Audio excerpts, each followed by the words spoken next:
భగవంతుడు కృష్ణ భగవానుడు మనకు అందిస్తున్నటువంటి దివ్యమైనటువంటి సందేశము ప్రపంచ శాంతిని పొంద ప్రపంచ శాంతిని ప్రసాదించే యజ్ఞం అనుకోవచ్చు. మనం ప్రపంచ శాంతిని ప్రసాదించే యజ్ఞము గురించి తెలుసుకున్నాము. ఆ యజ్ఞం ఎటువంటి యజ్ఞము, దాంట్లో ఇంకా సబ్ హెడ్డింగ్స్, యజ్ఞాల రకాలు అవి ఎందుకు చేస్తారు. ఓకే. శ్రీమద్ భగవద్గీత యథాతథము అధ్యాయం 3 కర్మయోగము 12, 13 శ్లోకాలు చర్చిద్దాము. ఇష్టాన్ భోగాన్ హి వో దేవా దాస్యంతే యజ్ఞ భావితా తైర్దత్తాన ప్రదాయైభ్యో యో భుంక్తే స్తేన ఏవ సహ. 13వ శ్లోకం వెరీ వెరీ ఇంపార్టెంట్ శ్లోక. నెక్స్ట్ ఎప్పుడైనా మిమ్మల్ని చూడకుండా అడిగే అవకాశం ఉంటది. గురువు గారిని నిజంగా గురువు గారి వచనాలను, గురువు గారి పట్ల ఏమన్నా గౌరవము, అభిమానం ఉంటే ఈ శ్లోకాన్ని సో ప్రతి ఒక్కరూ నిజంగా గురువు గారి పట్ల చాలా గౌరవము, సో ఇంకేమంటారు భక్తి ఉంటే వాళ్ళు బై హార్ట్ చేయండి ఇది. ఓకే. యజ్ఞశిష్టాశిన సంతో ముచ్యంతే సర్వకిల్ విషయం భుంజతే తే త్వగం పాప ఏ పచంతి ఆత్మకారణ. తాత్పర్యం భాషణం శిల ప్రభుపాదులు రచించారు. ఓం అజ్ఞానతిమిరాంధస్య జ్ఞానాంజనశలాకయా చక్షురున్మిలితం యేన తస్మై శ్రీ గురవే నమః. నమో ఓం విష్ణుపాదాయ కృష్ణాయ భూతలే భక్తి వేదాంత స్వామినిధి నామినే. నమస్తే సరస్వతీ దేవీం గౌరవాణి ప్రచారిణే నిర్విశేష శూన్యవాది పాశ్చాత్యదేశతారిణి. జయ శ్రీ కృష్ణ చైతన్య ప్రభు నిత్యానంద శ్రీ అద్వైత గదాధర శ్రీవాసది గౌరభక్త వృంద. హరే కృష్ణ కృష్ణ కృష్ణ హరే హరే, హరే రామ రామ రామ హరే హరే. जय बोलो ग्रंथराज श्रीमद भगवद गीता की जय. श्री श्री राधा रमन लाल की जय. जगत गुरु श्री प्रभुपाद की जय. श्री श्रीपाद गुरु महाराज की जय.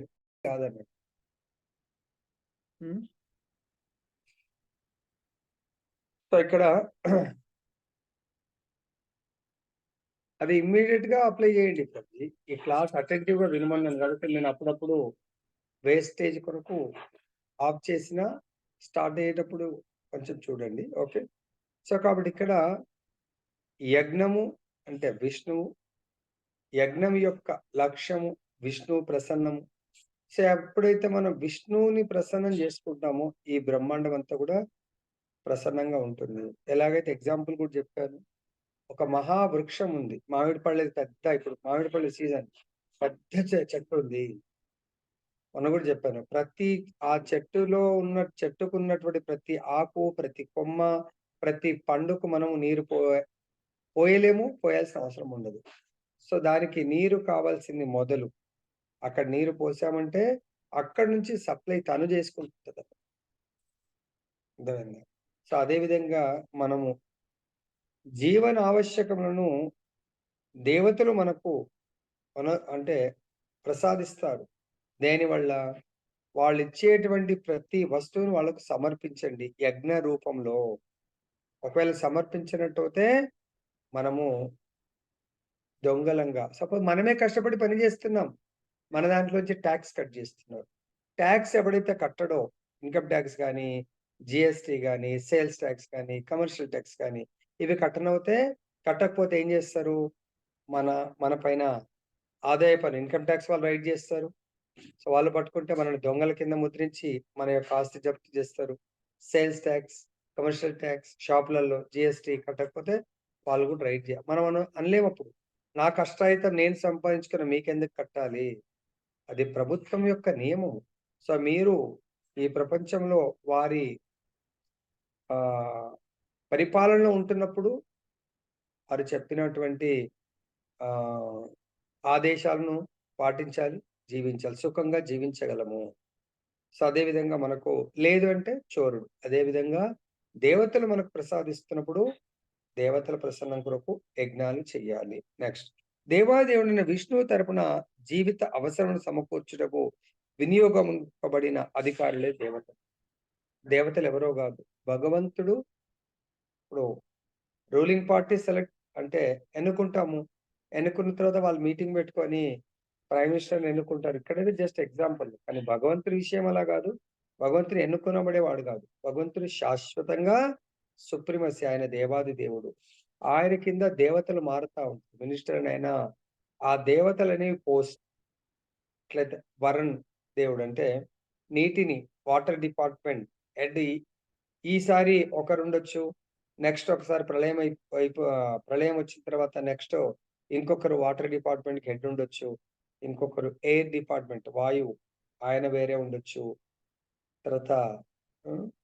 ఇంకా అగ్ని, ఫైర్ ఆయన వేరే ఉండొచ్చు. చంద్ర వేరే ఉండొచ్చు. సూర్య వేరే ఉండొచ్చు. ఇప్పుడున్న సూర్యుడు వివస్వాన్. తర్వాత అలా వేరే వేరే వాళ్ళు ఆ పోస్టులని అధిరోహించొచ్చు. కానీ భగవంతుడు మాత్రం ఎప్పటికీ ఉంటాడు. వాళ్ళు ఆ పోస్టులను నిర్వహిస్తున్నారు గాబట్టి, వాళ్ళని ప్రసన్నం జేసుకోవడానికి యజ్ఞాలు జేయొచ్చు. కానీ అలా ఒక్కొక్కరికి ఒక్కొక్క యజ్ఞం అంటే చాలా యజ్ఞాలు మనం చేయలేము. కాబట్టి మనకు ఆచార్యులు చెప్తారు వాళ్ళు భగవంతుడి యొక్క ప్రతినిధులు కాబట్టి, కావున వారిని విధిపూర్వకమైన యజ్ఞములచే తప్పక సంతృప్తి పరపవలెను. వేదములందు వివిధ దేవతల కొరకు వివిధములైన యజ్ఞములు నిర్దేశింపబడి ఉన్నవి కానీ, అవన్నీయును చివరికి దేవాదేవునికే అర్పింపబడును. దేవాదేవుని సత్యమును గూర్చి తెలియని వారికే దేవతా యజ్ఞం ఆదేశింపబడినవి. మానవుని వివిధ భౌతిక గుణములను అనుసరించి వివిధ రకములైన యజ్ఞములు వేదములందు నిర్దేశింపబడినవి. వివిధ దేవతల పూజలు కూడా అదే విధంగా వివిధ గుణములను అనుసరించే వివరింపబడినవి. ఉదాహరణకు మాంస భక్షకులకు ప్రకృతి యొక్క భీకర రూపమైన కాళికాదేవి పూజ సూచింపబడింది. వారు ఆ దేవత ఎదుట జంతువులను బలి ఇయ్యవచ్చు కానీ సత్వగుణమునందున్న వారికి విష్ణు భగవానుని ఆరాధన మాత్రమే ఆదేశింపబడింది. క్రమముగా ఆధ్యాత్మిక స్థితిని పొందుటే ఈ యజ్ఞముల ఉద్దేశం. సామాన్య మానవులు పంచమహాయజ్ఞములనబడు 5 యజ్ఞములను వనరిస్తా ఉంటారు. సో, కాబట్టి యజ్ఞాలు గూడా అంటే వాళ్ళ వాళ్ళ గుణాలను బట్టి యజ్ఞాలు చేస్తా ఉంటారన్నట్టు. సో, తమో గుణములున్న వాళ్ళు తామసిక యజ్ఞాలు, రజో గుణంలో ఉన్నవాళ్ళు రాజసిక యజ్ఞాలు, అదేవిధంగా సత్వగుణంలో ఉన్నవాళ్ళు సాత్విక యజ్ఞాలు, ఇంకా విశుద్ధ సత్వం నిర్గుణంలో ఉన్నవాళ్ళు కేవలం భగవంతుడికి సంబంధించినటువంటి యజ్ఞములు. సో, ఆచార్యులు చెప్తారు స్పెషల్‌గా కపిల భగవానుడు వాళ్ళ తల్లితో దేవహూతితో చెప్తున్నారు. 4 రకాలటువంటి భక్తులు ఈ విధంగా డిఫరెంట్ డిఫరెంట్ యజ్ఞాస్ చేస్తారు. 4 రకాలటువంటి భక్తులు ఎవరంటే తామసిక భక్తులు, రాజసిక భక్తులు, సాత్విక భక్తులు, నిర్గుణ భక్తులు. నిర్గుణ అంటే విశుద్ధ సత్వం అంటే గుణాతీత భక్తులన్నట్టు. ఈ తామసిక భక్తులేంటంటే వాళ్ళు భగవంతుడినే ఇబ్బంది పెడతా ఉంటారు. వాళ్ళ కొరకు భగవంతుడు ఏమన్నా చేయాలా? పూజ చేస్తా ఉంటారు. భగవంతుడు యజ్ఞం చేస్తా ఉంటారు. కానీ వాళ్ళ కోరికలను నెరవేర్చుకోవడానికి కొరకే అంటే వాళ్ళు కొన్నిసార్లు మనం చూస్తా ఉంటాం. తను చేసే భక్తి ఇతరులకు ఆడంబరంగా, ఇతరులకు చాలా గొప్పగా కనిపించేట్టుగా ఇతరులు చూడ్డానికి కొరకు భక్తి చేస్తా ఉంటారన్నమాట. భగవంతుని ప్రసన్నం చేయడానికి గాదు. సొసైటీలో తనేంటి అని చూయించుకోవడానికి చేసేది తామసిక భక్తి అన్నట్టు. దానికి ఎగ్జాంపుల్ ఎవరు? శివుడొస్తాడన్నట్టు. శివుడు చాలా పవర్‌ఫుల్. శాస్త్రాలు తెలిసినవాడు. సో, కైలాసం వెళ్ళి శివుడిని ప్రే చేసి ఆయన దర్శనం చేసుకోవడానికి వెళ్తాడు. కానీ అటువంటి వాళ్ళు ఈవెన్ నార్మల్‌గా లైన్‌లో ఉండి దర్శనం ఆయన వచ్చిండంటే అందరూ ఆ శివుడి యొక్క దర్శనం సైడు కాకుండా వాళ్ళందరి ఆకర్షణ రావణుడి సైడు తిరిగేట్టుగా ఆయన శ్లోకాల్ని చాలా దద్దరిల్లిపోయేట్టుగా చదువుతా ఉంటాడన్నట్టు. అంటే ఆహ్, వ శివుడిని ఆ విధంగా ప్రే చేస్తా ఉంటాడు. ఆయన ఆ ప్రేయర్స్‌కు మొత్తం అందరూ గూడా కదిలిపోయేట్టుగా. సో, ఆ శివుడి యొక్క శివుడే ఈయన పట్ల ఆకర్షితుడయ్యేట్టుగా చేస్తా ఉంటాడన్నట్టు అట్లా. అంటే అది ఒక ఆడంబరం అలా చూయించుకోవడానికి లాగా చేసేటువంటి భక్తి తామసిక భక్తి. సో, అక్కడ భక్తులందరూ ఇంకా చాలా ఇబ్బందులు పడేటువంటి భక్తి చేస్తా ఉంటారు ఈ తామసికులు. అప్పుడు కొన్నిసార్లు శివుడు అంటాడు, "లేదు లేదు నువ్వు నా దర్శనానికి రాకు." కొన్నిసార్ల ఆహ్, శివుడి యొక్క దర్శనం లేట్ అవ్వటము, ఆయన యొక్క ఈ ఆయన ధ్యానం నుంచి బయటకొచ్చేప్పుడు లేట్ అవుతే చాలా ఈయన గడబడి చేస్తా ఉంటాడన్నమాట. అప్పుడు శివుడు అంటాడు, "లేదు లేదు నువ్వు నా దగ్గరికి రాకు. నేనే నీ లంకకొచ్చి నీకు దర్శనం నేను లంకకొచ్చి దర్శనం ఇస్తా" అంటాడన్నమాట. ఇక్కడ పార్వతి గూడా భయభ్రాంతికి అయ్యేటటువంటి భక్తి చేస్తా ఉంటాడాయన. అది తామసిక భక్తి. రాజసిక భక్తి అంటే కోరికలతో ముంచెత్తుతారు భగవంతుడిని. తీరిక లేకుండా ఈ కోరిక, ఆ కోరిక అన్నీ గూడా భౌతికమైనటువంటి కోరికలు, భౌతిక భోగాలకు సంబంధించినటువంటి ఆహ్, వీళ్ళు భక్తి చేస్తా ఉంటారు. సత్వగుణంలో ఉన్నవాళ్ళు భగవంతుడికి ఫేవరబుల్‌గా జేస్తారు. బట్ సంపూర్ణ శరణాగతితో చేయరన్నట్టు సత్వగుణంలో ఉన్నవాళ్ళు. సో, వాళ్ళు అంటే వాళ్ళకు కంఫర్టబుల్ రేంజ్‌లో చేస్తారు. స్పెషల్‌గా ఏంటంటే వాళ్ళు సత్వగుణంలో ఉన్నవాళ్ళు భగవంతుడి యొక్క అర్చన అంటే భగవంతుడి శ్రీ విగ్రహం పట్ల ఆకర్షితులుగా ఉంటారు వాళ్ళు.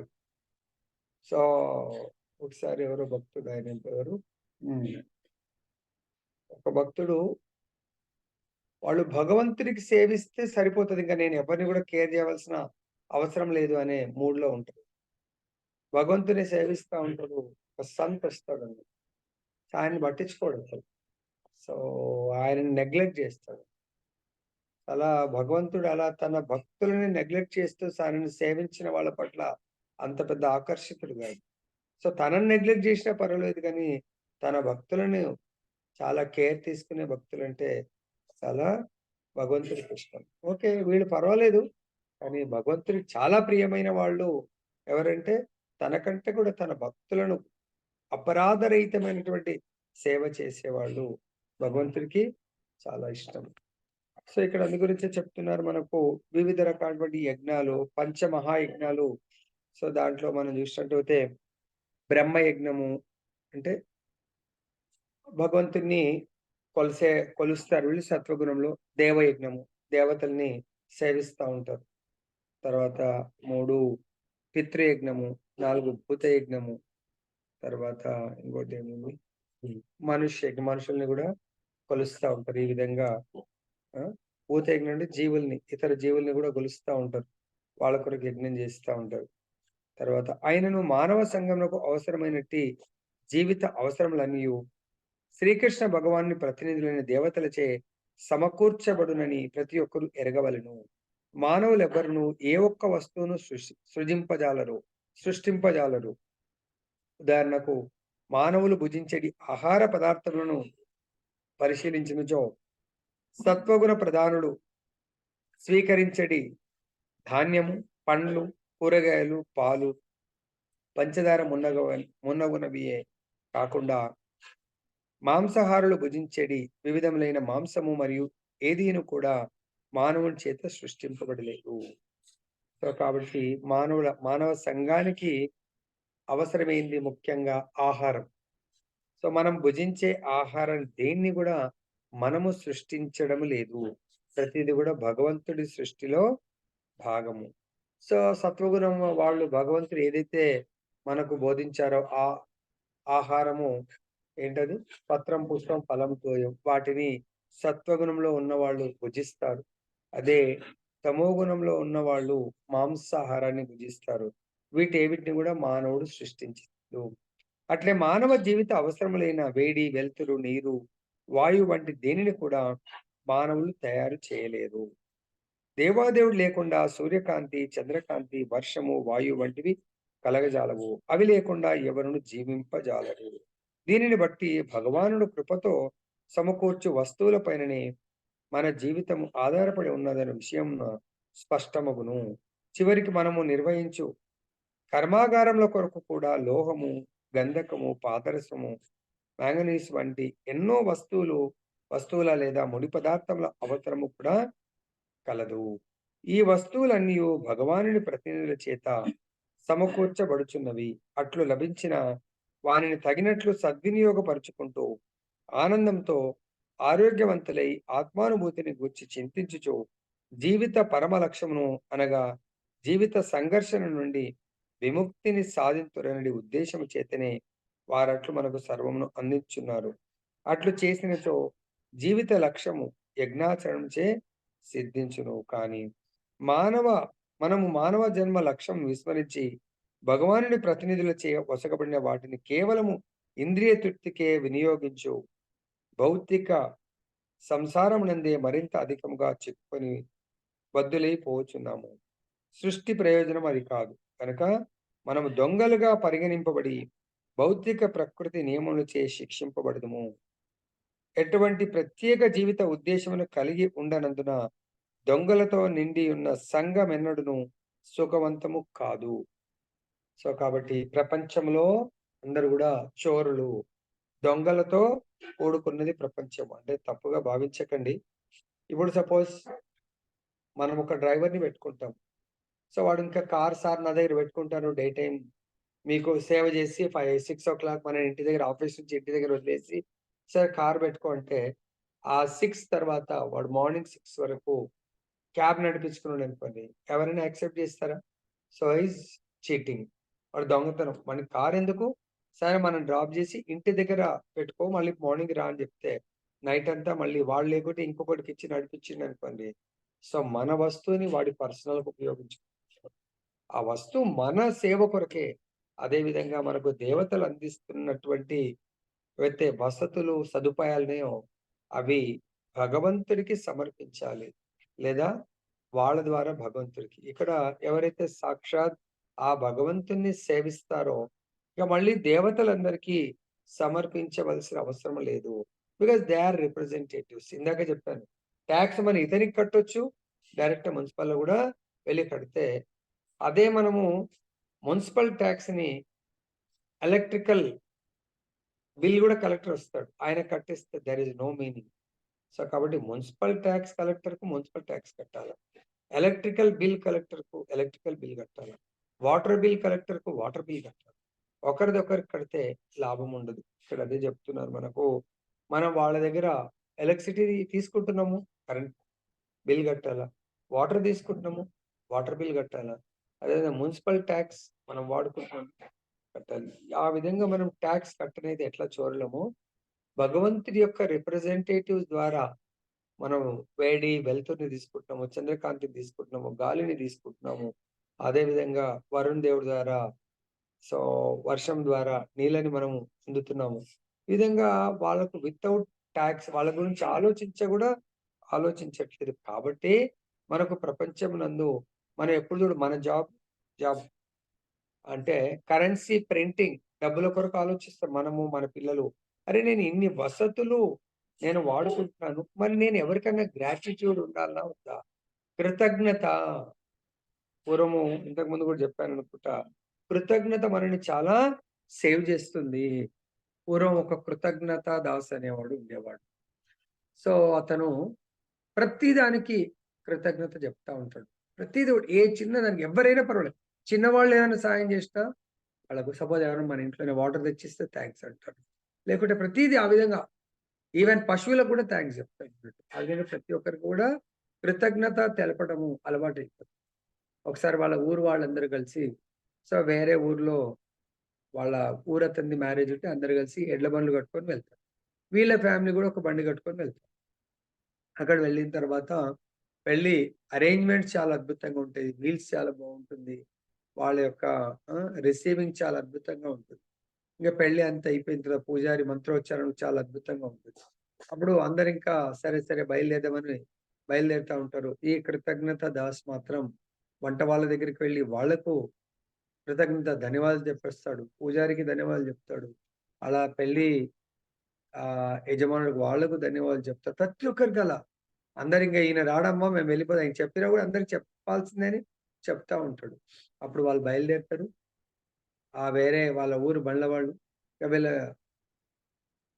ధర్మపత్ని గొడవ చేస్తాడు. "ఏవండీ మీరు ఇక్కడే ఉంటారా? మరి నేను వేరే వాళ్ళ బండి మీద ఎళ్ళాలనా" అని జెప్పేసి. లేదు, లేదు వస్తున్నాను అందరికి జెప్పి లేట్ బయలుదేరుతాడు. బయలుదేరిన తర్వాత సో, అందరికి థాంక్స్ చెప్పి బయలుదేరేసరికి ఈవినింగ్ అవుతుంది. ఈవినింగ్ అవుతుంది ఇంకా అప్పుడు గాలి, దుమారం వస్తా ఉంటుంది. వర్షం స్టార్ట్ అయింది. అరెరే! నేను ఒక్కరికి కృతజ్ఞత చెప్పడం మర్చిపోయాను అని జెప్పేసి, ఆ వీళ్ళ ఊరికి, పక్క ఊరికి మధ్యలో ఒక బ్రిడ్జ్ ఉంటుందన్నట్టు. ఆ బ్రిడ్జికి ముందు వర్షం పడతా ఉంటుంది.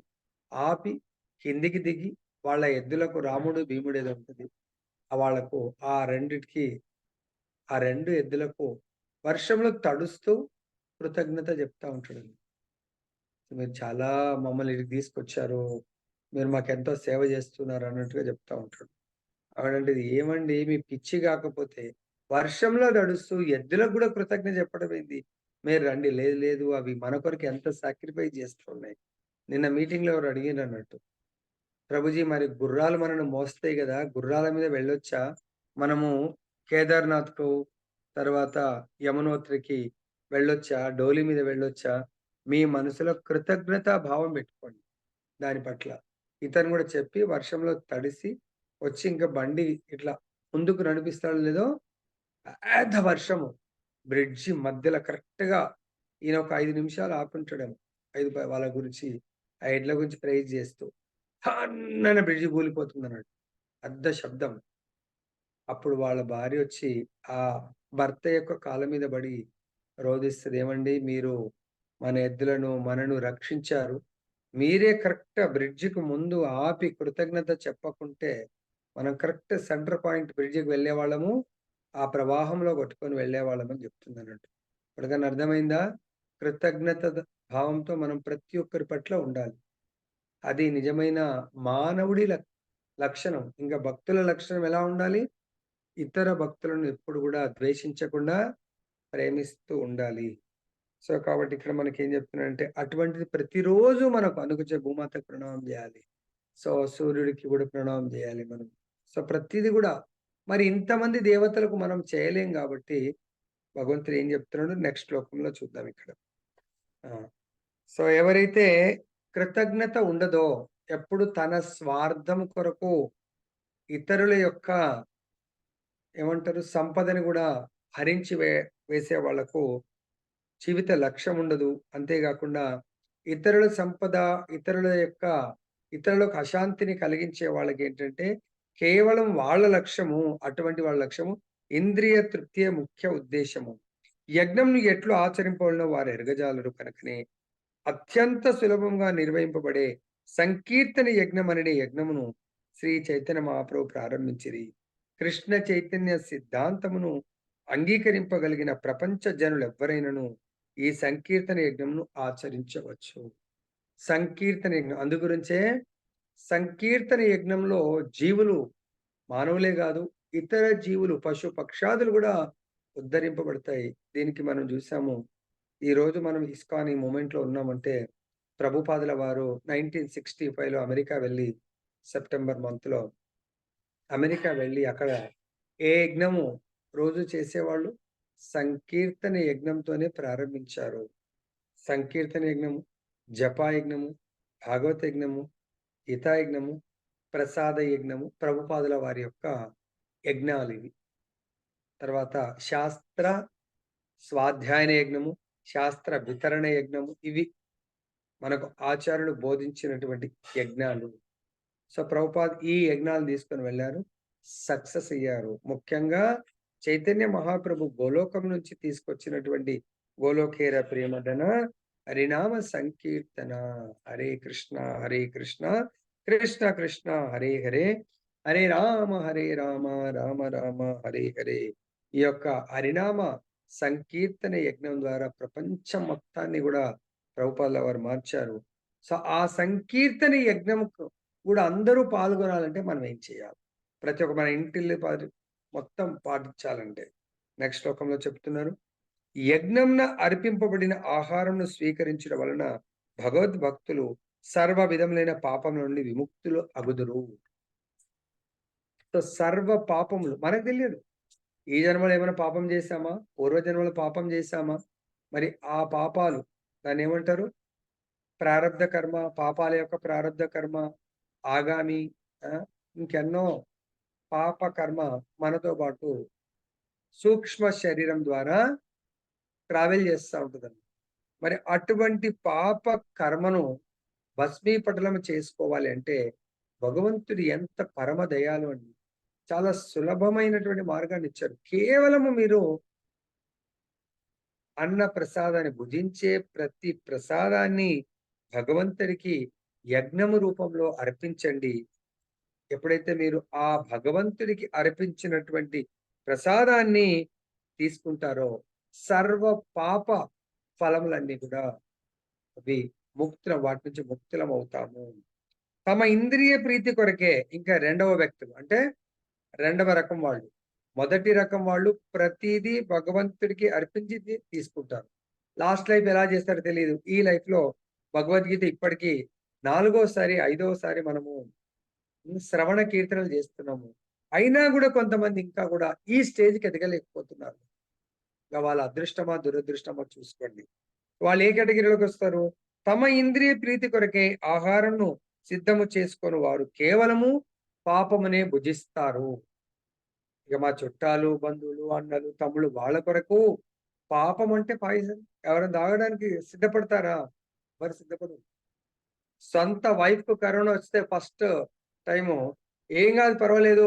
మరి నువ్వు ఒక్కదానివి ఎలా ఉంటావు? ఇద్దరం కలిసే ఉందాం. పోతే పోతాం ఇద్దరమని" ఎవడు అంటే కొంతమంది మూర్ఖంగా ఉండొచ్చు. ఆమె గూడా బ్రతకాలి అని జెప్పేసి కరోనా క్వారంటైన్‌లో పెట్టారు. హాస్పిటల్‌లో పెట్టారు. అదే విధంగా ఎవరి కొరకో మనము ఈ యొక్క కలియుగంలో ఇటువంటి పాప కర్మని భుజించకండి. భగవంతుడికి అర్పించినటువంటి ప్రసాదాన్ని భుజించకండి. దానివల్ల పాప కర్మ మన లోపలికి ఇంజెక్ట్ అవుతుంది. నెక్స్ట్ భగవద్భక్తులు లేదా కృష్ణ చైతన్యంలోని వ్యక్తులు సంత అనగా సత్పురుషులని పిలువబడుదురు. బ్రహ్మ సంహిత 5.38 నందు తెలుపబడినట్టు వారెల్లప్పుడూ భగవానుని ప్రేమయందే నిలిచి ఉంటారు. భగవద్భక్తులు ఎప్పుడు కూడా భగవంతుడి ప్రేమ యందు నిలిచి ఉంటారు తప్ప భౌతిక కామం యందు నిలిచి ఉండరు. భగవద్భక్తులకు అభక్తులకు తేడా ఏంటంటే భగవద్భక్తులు భగవంతుడి యొక్క ప్రేమామృతంలో ఆనందంగా ఉంటారు. అదే అభక్తులు భౌతికమైనటువంటి కామ ఆనందంలో ఉండడానికి ప్రయత్నం చేస్తారు గానీ, ఆ కామం మనకు ఎప్పుడు కూడా ఆనందాన్ని ఇవ్వదు, దుఃఖమే ఇస్తుంది. కాబట్టి సాధు పురుషులు వాళ్ళ యొక్క దర్శనం కొరకు, వాళ్ళ క్షణకాలం సత్సంగం కొరకు ప్రయత్నం చేయాలి. ఒక శ్లోకం ఉంటది. సాధువుల వల్ల ఫలితం ఏంటి అనేది. ఏ శ్లోకం? సాంగత్యం. సంత్ అంటే సాధు పురుషులు ఎప్పుడు కూడా భగవంతుడి గురించి ఆలోచిస్తూ ఎలా నా దగ్గరకొచ్చిన మిత్రుడిని భగవంతుడి దగ్గరికి ఎలా చేర్చొచ్చు అని ఆలోచిస్తూ ఆయన ప్రతి ఆలోచన మనస, వాచ, కర్మన అంతా కూడా భగవంతుడి ధ్యానమే ఉంటుంది. అటువంటి వాళ్ళ దగ్గరికి మనం వెళ్ళినా, వాళ్ళ దగ్గర మన దగ్గరకొచ్చినా దయచేసి ఎప్పుడైనా వాళ్ళని భౌతికంలో ముంచెత్తకండి. వాళ్ళని వీలైతే వాళ్ళ దగ్గర ఏముంటది? భాండాగారం, సర్వశాస్త్రం. సో, శాస్త్రాన్ని తీసుకోండి. శాస్త్రాన్ని తీసుకోవడం వల్ల మనకు కావాల్సినటువంటి సిద్ధులు సమకూరుతాయి. కానీ మనం ఏం చేస్తాము? అలవాట్ల పొరపాటు సాధువులొచ్చినా, మహాత్ములొచ్చినా మనకు సంబంధించినటువంటి భౌతిక విషయాలను చర్చించడానికి ప్రయత్నం చేస్తాం. అది వాళ్ళ టైం వేస్ట్, మన టైం వేస్ట్. సో, కాబట్టి ఇక్కడ బ్రహ్మ సంహితలో కూడా చెప్తున్నారు. ప్రేమాంజనచ్చురిత భక్తి విలోచనేన సంతః సదైవ హృదయేషు విలోకయంతి. వారెల్లప్పుడును దేవాది దేవుడైన గోవిందుని లేక ముకుందిని అంటే ముక్తి నొసగడి లేక శ్రీకృష్ణుని సర్వ ఆకర్షకుడు. కృష్ణ అంటే మీనింగ్ సర్వాకర్షకుడు కృష్ణుడంటే. ఓకే. ప్రేమ యందు దృఢంగా నెలకొని ఉంటారు. వాళ్ళెప్పుడు కూడా వాళ్ళ కణంలో కృష్ణ ప్రేమనే ఉంటుంది. కాకపోతే కనబడదు పైకి. అర్థమైందా?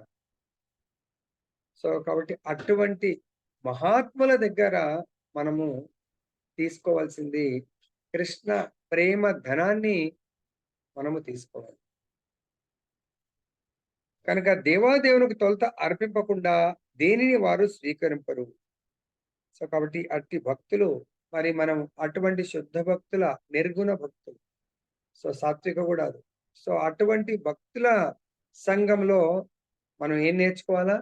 ప్రతిదీ స్పెషల్‌గా లాస్ట్ శ్లోకంలో మనము రోజు వాడుకునేటువంటి బంగారు నగలు, వెండి నగలు, ఈ వస్త్రాలు ప్రతీది గూడా భగవంతుడిచ్చినటువంటిదే. మరి ఆ భగవంతుడికి అర్పించండి. బంగారు నగలు జేయిస్తారు. మొట్టమొదటిగా మరి రాధారాణికి పెట్టి ధరించాలంటారా? లేకుంటే ఎలా ధరించాలంటే ఇది చేయలేం మనం చాలా మటుకు. తీసుకురాంగానే మాతయ్య అరే! ఆయన అనటము, మనం వేసుకోవటం ఫస్ట్. అది జరుగుతా ఉంటది. అలా చెయ్యకండి. ఏమంటారు? భక్తులెప్పుడు గూడా దేవాదేవునకు తొలుత అర్పింపకుండా దేనిని వారు స్వీకరింపరు. రాజగోటి ప్రభు లైన్‌లో ఉన్నాడో లేదో నాకు తెలియదు మరి. ఓకే. కనుకనే అట్టి భక్తులు ఎవరు? ప్రతీదీ భగవంతుడికి అర్పించేటువంటి భక్తుల యొక్క జీవిత విధానం ఎలా ఉంటది? శ్రవణము, కీర్తనం, విష్ణు స్మరణము, అర్చనం వంటి పలు భక్తియుక్త సేవలతో కూడిన యజ్ఞములు సదా నిర్వహిస్తూనే ఉంటారు. సో, కాబట్టి అటువంటి భక్తులు ఎప్పుడు నిత్యము నిరంతరం అట్‌లీస్ట్ ఈ 4 అయితే ఎప్పుడు నిర్వహిస్తా ఉంటారు. శ్రవణం ఏ రోజు కూడా మిస్ కాకుండా ప్రయత్నం చేస్తారు. భగవత్ కథామృతము వాళ్ళు ఆ! ఆస్వాదిస్తా ఉంటారు. భగవంతుడి యొక్క కీర్తన అమృతాన్ని ఆస్వాదిస్తా ఉంటారు. ఈరోజు మార్నింగ్ ఒక ప్రభుజీ యొక్క లెక్చర్ వింటా ఉంటే, ద్వాపరయుగంలో భగవంతుడు ఇప్పుడు సమయమైంది. మురళి వాయిస్తా ఉంటాడు. ఆ మురళికి ఎవరు ఆకర్షితులయ్యేవాళ్ళు? ఆ! రాత్రిపూట గోపికలు.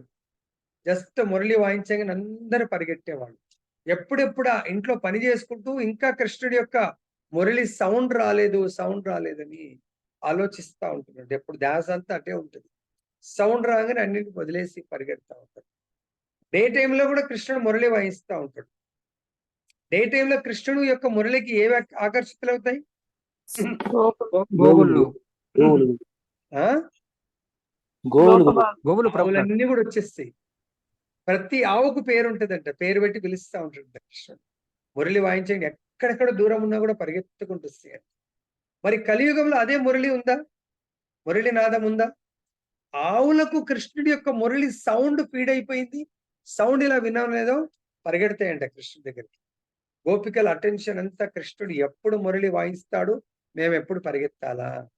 ఆ గురువుగారు చెప్తారు చాలా అద్భుతమైన విషయం. కలియుగంలో కూడా మురళి భగవంతుడు వాయిస్తా ఉంటాడంట. మురళి శబ్దం వస్తా ఉంటుంది. అది ఎవరికి వినబడుతుంది? కలియుగంలో మురళి వాయిస్ అంటే ఏంటి? మురళి యొక్క నాదం ఏంటి? చెప్పండి చూద్దాం. కలియుగంలో మురళి యొక్క వాయిస్ భగవంతుడి యొక్క మురళి. వేణుగానం. అంటే కలియుగంలో భగవంతుడు కృష్ణుడు మరి మురళి వాయిస్తున్నాడా లేదా? వాయిస్తే ఏది శబ్దం ఏంటి? హరినామ సంకీర్తనం. హరే కృష్ణ మంత్రం, కృష్ణ మహామంత్రం. హరినామ సంకీర్తనం. కలియుగంలో భగవంతుడి యొక్క నామ రూప గుణ లీలల యొక్క కథ కీర్తనంట. అంటే ఎవరికైతే ఇందాక ఫస్ట్ స్టార్టింగ్ విష్ణు ప్రియ ఆమె మాతాజీ వాళ్ళ ఇంటికి వెళ్తే కూడా గురూజీ అంటే గొప్ప చెప్పట్లేదు మాతాజీ గురించి, ఎప్పుడన్నా అనుకోకుండా వెళ్తే ఆమె యొక్క మనసులో ఉన్న మాట చెప్తుంది. గురూజీ అప్పుడే పొద్దున అయిపోయిందా? రాత్రి అప్పుడే అయిపోయింది ఏంటి? మళ్ళీ ఎప్పుడు తెల్లవారుతుందా? మళ్ళీ శబ్దం ఎప్పుడెప్పుడా అని ఆలోచిస్తా ఉంటాం. That is real Vishnupriya. విష్ణువుకు ప్రియమైంది. ఆమె ఏం పొగడట్లేదు నేను. ఆమె లోపల ఉన్నటువంటి మార్పును చెప్తున్నాను.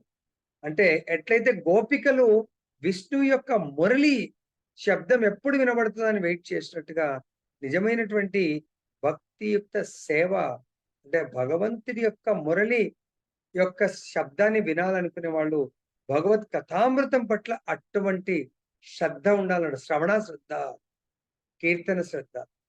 ఇక లేని వాళ్ళు మీరు ఆలోచించుకోండి. కృష్ణుడి పట్ల ఆకర్షితులవుతున్నారా?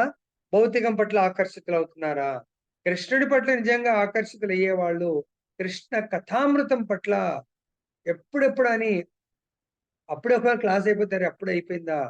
గోపికలు సూర్యుడిని రిక్వెస్ట్ చేస్తారంట. నువ్వు ఎందుకయ్యా ఇంత తొందరగా వస్తున్నావు? మమ్మల్ని కృష్ణుడితోని విడగొడుతున్నావు. అదేవిధంగా గోపబాలుడు చంద్రుని అంటారంట, ఏమయ్యా నువ్వు ఎందుకు ఇప్పుడే వస్తున్నావు? ఇంకా కొంచెం లేట్ రావచ్చు కదా, మమ్మల్ని కృష్ణుడితో ఎందుకు విడగొడుతున్నావు? కాబట్టి ఆ భావం ఉండాలి. అప్పుడే అయిపోయింది ఆ క్లాసు. భగవత్ కథామృతం నడుస్తుంది, మన చర్చ ఏం జరగట్లేదు. అయిందా? అట్లా తమ ఆనందం కొరకే ఇది ఇక్కడ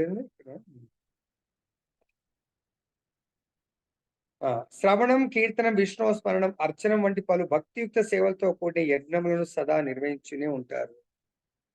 శ్రవణం, గీతాయజ్ఞం, భాగవత యజ్ఞం, కీర్తనం. ఈరోజు అందు గురించి అడిగాను. కీర్తన్ భగవంతుడిది 2 days 3 days ఒకసారి వస్తుంది. భగవంతుడి యొక్క ఇంత ఉత్తమమైనటువంటి భగవద్గీత చదవటం శ్రద్ధ లేదు. శ్రద్ధ లేవని వాళ్ళని భగవంతుడు ఎక్కడ ఉద్ధరించగలుగుతాడు? ఏమి చేయగలుగుతాడు చెప్పండి? ఎన్నో కారణాలు చెప్తారు, 1,00,000 కారణాలు. అర్థమైందా? వాళ్ళని ఎవరు ఉద్ధరిస్తారు? తర్వాత ఈ యజ్ఞాచరణలు వారిని సదా భౌతిక జగత్తునందలి అన్ని రకాల పాప సాంగత్యములతో కూడిన అన్ని విధములైన కాలుష్యం నుండి దూరంగా ఉంచును. మళ్ళీ చెప్తారు ఫోన్ చేసి, ప్రభుజీ మాకు ఇట్లయితుంది అట్లయితుంది, ఈ బాధలున్నాయి ఆ బాధలున్నాయి. అరే ఆ బాధలు మీ యొక్క పాప కర్మ వల్ల ఇస్తుందమ్మా. ఆ పాప కర్మ మనకు కదా, మనం మంచి డ్రెస్ వేసుకొని పెళ్లికి వెళ్తాం. ఆ పెళ్లికి వెళ్ళినప్పుడు అక్కడ ఏదో ఎక్కడో కూర్చుంటాము, మన శారీకో లేకపోతే డ్రెస్ ఏదో మురికైంది అనుకోండి, దాన్ని ఎంత 1 2 3 సార్లు 4 సార్లు ఉతికి ఉతికి మరక పోయేటట్టు చేస్తాం. అదేవిధంగా మన లోపల ఉన్నటువంటి పాప కర్మను కూడా ఉతికి ఆరేయండి. ఉతికి ఆరేయడానికి మనం భగవంతుడికి ఎంత వీలైనంత ఎక్కువ శ్రవణము, కీర్తన చేస్తే అంత సులభంగా వెళ్ళిపోతుంది. శ్రవణ కీర్తన చేయంగానే ఏం కావాలా? స్మరణ కావాలా. స్మరణతో పాటు ఏం కావాలా? వందనం, అర్చనం, మళ్ళీ పాద సేవనం. సో కాబట్టి ఈ విధంగా భక్తిమయ జీవితంలో ఒక్కొక్కటి ముందుకు మనం ప్రయాణం చేస్తూ ఉండాలి. అట్లాగే తమ ఆనందం కొరకే లేక ఇంద్రియ తృప్తి కొరకే ఆహారం సిద్ధం చేసుకుని వారు దొంగలగుటే కాకుండా అన్ని రకాల పాపములను భుజించినట్టు వారే అగుదురు. సో దయచేసి ఈ శ్లోకం విన్న తర్వాత అన్నా కూడా మీ ఇష్టం, నేనేం ఫోర్స్ చేయట్లేదు. 7వ నామాపరాధాన్ని మాత్రం చేయకండి. 7వ నామాపరాధం ఏంటి? నామం చేయుచున్న మన అహంతో పాపకృత్యంలో భగవంతుని నామం 25, 30, 40, 50 కానీ భుజించేది పాపపు. వితౌట్ నైవేద్యం. ప్రభుజీ ఇంకా ఉల్లిపాయ మానట్లేదు ప్రభుజీ. మానట్లేదు అంటే మీరు చూడండి, అది తత్వము లేని ధర్మం. ఇంతకు ముందు మన అమ్మ నాన్న, మన అత్త మామ ఎవరో నేర్పించారు, అది వండుతున్నాం. వాళ్ళకు శాస్త్రం తెలియదు. మంచిగా వండుకోవాలి, అక్కడే అగ్నిదేవుడికి ఏదో ఇట్లా పెట్టేస్తారు, పూజిస్తూ ఉంటారు, కొంతమంది చేస్తూ ఉంటారు. సో తత్వం తెలియదు, భగవంతుడి యొక్క శాస్త్రం ఏం చెప్పి తెలియదు. ఏదో ధర్మం పెద్దలు చెప్పిరు, ఆ ధర్మం ప్రకారం కొంతమంది స్నానం చేసి వంట చేయాలా, ఓకే అదే ధర్మం చేస్తాం. స్నానం చేశారా, చేయగలిగితే ఎవరికి నైవేద్యం పెడుతున్నారు? ఇలా ఒక ఆచార్యుడు చెప్తా ఉన్నారు ఒకటి అద్భుతం, చాలా అసలు హార్ట్ మెల్ట్ అయిపోయింది నాకు. ఆయన వల్లభాచార్య అని. ఒకసారి ఆయన ప్రసాదం మనం జనరల్ గా మాతయ్యలందరూ బియ్యం పెట్టేప్పుడు బియ్యం కడిగి ఆ నీళ్లు పంపేసి 2-3 సార్లు కడిగి పెడతారు కదా. ఒకసారి ఆ ఆచార్యుడు అలా కడుగుతున్నప్పుడు కడిగేసి బియ్యం వండి దేవుడికి నైవేద్యం పెట్టి ఆయన ప్రసాదం తీసుకొని రెస్ట్ తీసుకుందామని ఇలా పడుకున్నాడంట. ఒక 4 వ్యక్తులు వచ్చి, అయ్యా మమ్మల్ని సేవకు దూరం చేయకండి, మమ్మల్ని సేవకు దూరం చేయకండి అని రోధిస్తా ఉన్నారు. ఎవరబ్బా, నేను ఎవరిని సేవను చెలగొట్టాను, నేను ఎవరి మీద కోపం చేశాను అని చూస్తూ ఉంటుంది. లేచి చూస్తే అంతర్ధానం అయిపోతుంది, వాళ్ళు కనబడరు. తర్వాత అక్కడ చూస్తే ఎందుకో ఆయన మహాత్ముడు, ఆయన చూసి ఎవరబ్బా సేవకు దూరం చేయొద్దు అన్నారు అని ఆ కిచెన్ లో వెళ్తే 4 బియ్యం గింజలు పడిపోయి ఉన్నాయంట. చూడండి, ప్రతి ఒక్కటి 4. ఇది రియల్ గా జరిగింది, నేను చెప్తున్నాను, పట్టిగా ఏదో కట్టుకథ కాదు. వల్లభాచార్య 4 బియ్యపు గింజలు ఒక ఫిజికల్ ఫామ్ లాగా తీసుకొని వేడుకుంటున్నాయి. మమ్మల్ని భగవంతుడికి దూరం చేశారు ఈరోజు, మేమేమన్నా అపరాధం చేశామని. కాబట్టి తర్వాత ఆయన ఒక 2 days ప్రసాదం ఎవరికి చెప్పలేదంట, ప్రసాదం తీసుకోలేదంట, ఉపవాసం ఫాస్టింగ్ చేశాడు. నేను చాలా తప్పు చేశానండి. అప్పుడు వాళ్ళ శిష్యులు వచ్చి ఏమైంది గురూజీ ప్రసాదం తీసుకుంటలేరు అది ఇది అంటే ఈ స్టోరీ చెప్తే, సరే గురూజీ ఇప్పటి నుంచి మనం పర్సనల్ కేర్ తీసుకున్నాం. అందు గురించే మనము ప్రసాదంని చాలా చాలా చాలా కేర్ తీసుకోవాలా. వండేటప్పుడు ఏదైనా కోసేటప్పుడు 4 గింజలని పక్కన పెడతాం. కానీ మనం ఎన్ని పండ్లనండి ఇలా చేస్తాం. కడుగుతామో లేదో డైరెక్ట్ కోసి తినండి బేట తినండి పాప అని చెప్పేసి అమ్మాయిలకు అబ్బాయిలకు తినబెడతా ఉంటాం. మనమడు మనవరాలు తినబెడతా ఉంటాం. ఆయన అంటే మహాత్ముడు కాబట్టి స్వయంగా ఆ గింజలు పర్సనల్ అంటే ఒక ఫిజికల్ ఆకారంలోకి వచ్చి వేడుకుంటుంట. మనమైతే అంత మహాత్ములం కాదు కదండి. కాబట్టి ఎంత ప్రసాదం కూడా ఇలా వేస్ట్ చేస్తా ఉంటాం. కాబట్టి ప్రతిదీ దయచేసి భగవంతుడికి సమర్పించి భుజించడానికి ప్రయత్నం చేయండి. తమ ఆనందం కొరకే లేక ఇంద్రియ తృప్తి కొరకే ఆహారం సిద్ధం చేసుకున్న వారు దొంగలగుటే కాకుండా అన్ని రకాల పాపం భుజించిన వారే కాగలరు. దొంగ మరియు పాపాత్ముడు అయిన వాడు ఎట్లు సౌఖ్యవంతుడు కాగలడు, అది అసాధ్యము. కనుకనే జనులు అన్ని విధములుగా ఆనందమయులగుటకు సులభ విధానంతో కూడిన ఈ సంకీర్తన యజ్ఞమును సంపూర్ణ కృష్ణ చైతన్యంతో నిర్వహించేలా వారికి బోధించవలసి ఉన్నది. సంకీర్తన యజ్ఞం కొన్నిసార్లు ఇది కూడా మనం తప్పులు అవి చేస్తూ ఉంటే సంకీర్తన యజ్ఞంలో ఎటువంటి తప్పు ఉండదు. కాబట్టి మన ఇంట్లో కూడా ఏ ప్రోగ్రాం చేసినా దయచేసి ప్రతి ఒక్కరికి ప్రతిదీ ఇక్కడ ఏమన్నారు, మన ఇంద్రియ తృప్తి కొరకు ఆహారం సిద్ధం చేసుకొని. దీంట్లో చాలా డీపర్ మీనింగ్ ఉంది. సపోజ్ నాకు ఏదో ఒక ఐటెం చాలా ఇష్టం అనిపించింది, నా వైఫ్కి అది తీసుకొచ్చి తొందరగా అర్జెంట్గా వండు, నాకు తినాలనిపిస్తుంది, నాకు వండు, నాకు పెట్టు. ఏదో మొక్కుబడిగా అక్కడ 1 నిమిషం పెట్టామా తీసుకొచ్చామా ఏం చేస్తా, టక్కడక్కడ నాకు తినాలనిపిస్తుంది. లేకుంటే నేను అర్జెంట్గా పోవాలా, భగవంతుడి తర్వాత నువ్వు ఆఫరింగ్ చేసుకో, నాకు టిఫిన్ కట్టిచ్చేసేయి. దాన్ని ఏమంటారు? ఆఫరింగ్ కూడా ఎలా చేయాలో మరి అందరికి తెలుసో తెలియదు నాకు తెలియదు. ఆఫరింగ్ కూడా 3 మంత్రాలు ఉన్నాయి. ఆ మంత్రోచ్చారణ చేసే నైవేద్యం సమర్పించండి. ఏదో అలా మొక్కుబడిగా పెడుతున్నారు, నైవేద్యం అయిపోయింది ప్రభుజీ. ఎక్కడ నైవేద్యం అయిపోయింది? వీలైతే ఈరోజు ఆ మంత్రాలని ప్రభుపాద మంత్రం 3 సార్లు మనందరం జపం చేసేటప్పుడు చేస్తున్నాము. నమో విష్ణుపాదాయ మంత్రం, తర్వాత చైతన్య మహాప్రభు మంత్రం 3 సార్లు, తర్వాత కృష్ణుడి యొక్క మంత్రం. చైతన్య మహాప్రభు మంత్రం ఏంది? నమో మహావధాన్యాయ మంత్రం. కృష్ణుడి మంత్రం నమో బ్రాహ్మణ్య దేవాయ గో బ్రాహ్మణ హితాయ. సో ఈ 3 మంత్రాలని ఎవరైనా ఒకళ్ళు గ్రూప్ లో పెట్టండి. ప్రసాద నైవేద్యం సమర్పించే మంత్రం అని రాయండి. అది పెట్టిన తర్వాత ప్రసాదం స్వీకరించినప్పుడు కూడా మంత్రం ఉంది. ఏ మంత్రం అది? వస్తుందా ఎవరికన్నా? చాలా మందికి రావట్లేదు. చాలా మందికి రావట్లేదు. అంటే రోజు ప్రసాదం హరే కృష్ణ హరే కృష్ణ కృష్ణ కృష్ణ హరే హరే, హరే రామ రామ రామ హరే అనుకొని భుజిస్తా ఉన్నట్టు అనిపిస్తుంది నాకు. సండే ప్రోగ్రాంలు అడుగుతా, ఎవరు చెప్పట్లేదు, చాలా మంది చెప్పట్లేదు. మరి ఇళ్ళలో 3 పూటలు ప్రసాదం తీసుకునేటప్పుడు నైవేద్యం పెడుతున్నారో లేదో తెలియదు, తర్వాత భుజించినప్పుడు ప్రసాదం మంత్రం చెప్తున్నారో లేదో తెలియదు. ఆ 2 మంత్రాలను ఈరోజు గ్రూప్ లో పెట్టండి. ప్రసాదం తీసుకునేటప్పుడు మంత్రము, ప్రసాదం నైవేద్యం పెట్టేటప్పుడు మంత్రం. ఎవరైతే ఈ విధంగా కేవలం ప్రసాదం తీసుకొని తన యొక్క కణాల్లో ఆ ప్రసాదం యొక్క శక్తిని, ఎలా అయితే సూర్యుడి దగ్గర బయట ఉంటే డి విటమిన్ మనందరికీ మొత్తం సంపూర్ణ శరీరానికి వస్తుందో, అలా ప్రతి కణంలో ప్రసాదం వెళ్తే సంకీర్తన అంటే కలిసి అందరము భగవంతుడి యొక్క నామరూప గుణ గణాలను పాడాలనే శ్రద్ధ, ఆసక్తి వస్తుందంట. లేదు ప్రభుజీ నాకు సమయం లేక నేను సంకీర్తన చేయలేకపోయినా అనే మాట ఇంకా నోటి నుంచి రాదు, చెవుల నుంచి వినమంట. దాని కొరకు పరిగెడతా ఉంటాం. పూర్వకాలం మీకు తెలుసో తెలియదో, అంటే చైతన్య మహాప్రభుకు నిజంగా ప్రీత్యర్థం ప్రసన్నం చేయాలంటే సంకీర్తన యజ్ఞంలో నెక్స్ట్ టైం నేను రాలేకపోయినా అనేది ఎక్స్క్యూజ్ పెట్టకండి.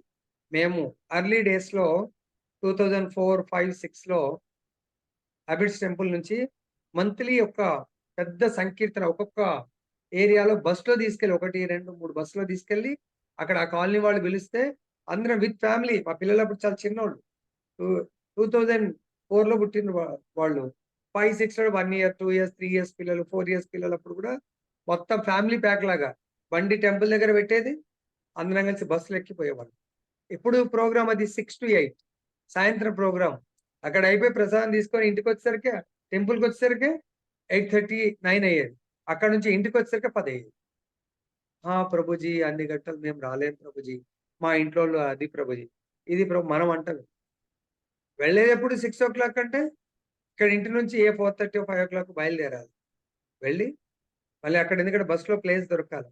వెళ్ళి వాళ్ళు అందరం కలిసి, ఎందుకంటే కాలనీ వాళ్ళు పిలిచిండ్రు, మనందరం సంకీర్తన అట్లీస్ట్ టెంపుల్ తరపు నుంచి 2 బస్సులు ఒక 100 మంది వెళ్తే బాగుంటుంది అని చెప్పేసి చాలా ప్రోగ్రామ్. అప్పుడు ఇంత ప్రచారం లేదు. Only habits, Secunderabad, Medchal 3 temples అప్పట్లో. కాబట్టి ఇప్పుడు చాలా ప్రచారం అయింది. So every corner of the సిటీలో సత్సంగాలు అయినాయి, అప్పుడు లేవు. సో మనం కూడా మన ఊర్లో సత్సంగం జరుగుతుంటే 12 కారణాలు పెట్టి మనం రాలేకపోతున్నాం అంటే మరి కేవలం భగవంతుడు మా ఇంట్లో అర్చన పట్ల భగవంతుడు ప్రసన్నం కాడు అని ఆచార్యులు చెప్తారు. చాలా కష్టం భగవంతుని ఆ విధంగా ప్రసన్నం చేయటం. సో కేవలం సులభంగా ప్రసన్నం చేసుకునేది మనకు శాంతి, ప్రపంచ శాంతి, అందరికీ శాంతిని ప్రసాదించేది సంకీర్తన యజ్ఞం. చైతన్య మహాప్రభు అందు గురించి ఏమన్నారు? 3 చెప్పారు. కీర్తన్, డాన్సింగ్, దెన్ ప్రసాదం. భగవంతుడి కీర్తన చేయండి, భగవంతుడి కొరకు డ్యాన్స్ చేయండి, భగవత్ ప్రసాదం కలిసి తీసుకోండి. ఇది ప్రపంచ శాంతిని నెలకొల్పుతుంది. ఈ ఉద్యమాన్ని ఎవరు స్థాపించారు? చైతన్య మహాప్రభు స్థాపించారు. దాన్ని మన ఆచార్యులు కంటిన్యూ చేస్తున్నారు.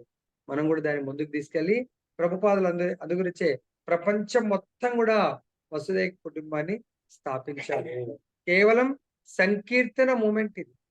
కాబట్టి మనం కూడా ఇంకోసారి అటువంటి తప్పులు చేయకుండా 100% సంకీర్తన ఎక్కడ జరుగుతుందో అక్కడ రావడానికి ప్రయత్నం చేయాలని కోరుకుంటూ ముగిస్తున్నాను. జై బలో గ్రంథరాజ్ శ్రీమద్ భగవద్గీత की जय, श्री श्री राधाराम लाल की जय, जगन्नाथ बलदेव सुभद्रा माई की जय, गौर भगवान की जय, जगत गुरु श्री प्रभुपाद की जय, श्री श्रीपाद गुरु महाराज।